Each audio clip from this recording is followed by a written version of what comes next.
end, you know, what kind of size portfolio do you need to say, yep, I've reached that critical mass, and I'm ready to quit my job and now become a full-time landlord? The first point I make, you using the word salary. Salary is a very corporate term. You go to work, you do 35 hours, 40 hours, 50 hours, whatever you guys do now, and then you earn so much at the end of the month.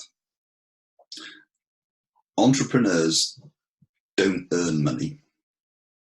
If you actually read the HMRC definition of rent, they actually class it as an earned income. It's not. You put an awful lot of hours in to get that far. But salary and earning things are corporate work terms. So an entrepreneur actually makes the money, and yeah, sure, you have a salary coming in, etc. Because when it's all said and done, you've paid your tax, etc. You can afford to take this much out. And if there's £30,000 in the pot at the end of the year, there's your £30,000. If there's only 20,000, if there's 50,000, there you go. The other thing I'd say as well is what you need in corporate. Sorry, that's I've got a dog under the desk. So, I was wondering what that is. Yeah, this is the other. Yeah, you can do much more in your own office rather than in your corporate office. But also as well, if you're looking at £30,000, if that's your salary at the moment, you get up in the morning, you get washed, dressed, you go in the car, you drive, I don't know, 10 miles to work, or you walk down to the bus stop, or whatever. You're actually paying to go to work. You arrive at the office. I was reading today as well, Scotland have now allowed local authorities now to tax car parking spaces, work car parking spaces. You're going to pick that. It's going to happen in England. You're picking up that cost. You've made yourself a packed lunch, or you may have gone out to Starbucks to buy your Starbucks things.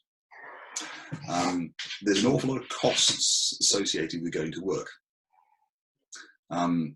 My commute in the morning is about 30 seconds. It's coming down from downstairs and sitting in the office, and most of that 30 seconds is putting the coffee machine on a manual.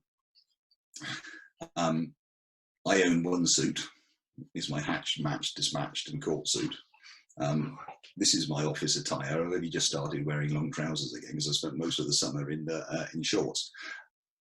I don't need the accoutrements that a corporate person would want or need. If I go to a gym, I can have off-peak membership because I can go in at 2 o'clock in the afternoon. It's just me and the other guy, rather than the 6 o'clock scrum. And there's a whole load of costs that you don't actually need. Yeah.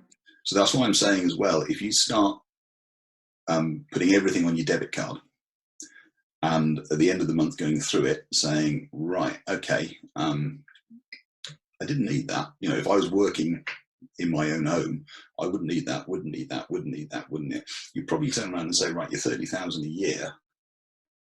I don't need that. I probably need 25,000.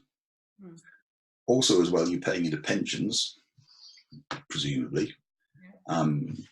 So if your portfolio is successful as well, that forms your pension, because it is it's a passive income. Property prices might not go up. You know, I'll be honest with you, if my portfolio had gone up, there was statistics what property used to double once every 7.8 years or whatever it was. If it had kept on doing that across my 20 years, I'd be absolutely laughing. It hasn't. I don't think my portfolio has increased much over the 20 odd years, but you do have that passive income coming in as you get older and older. So you might be looking to an agent more to do the actual work.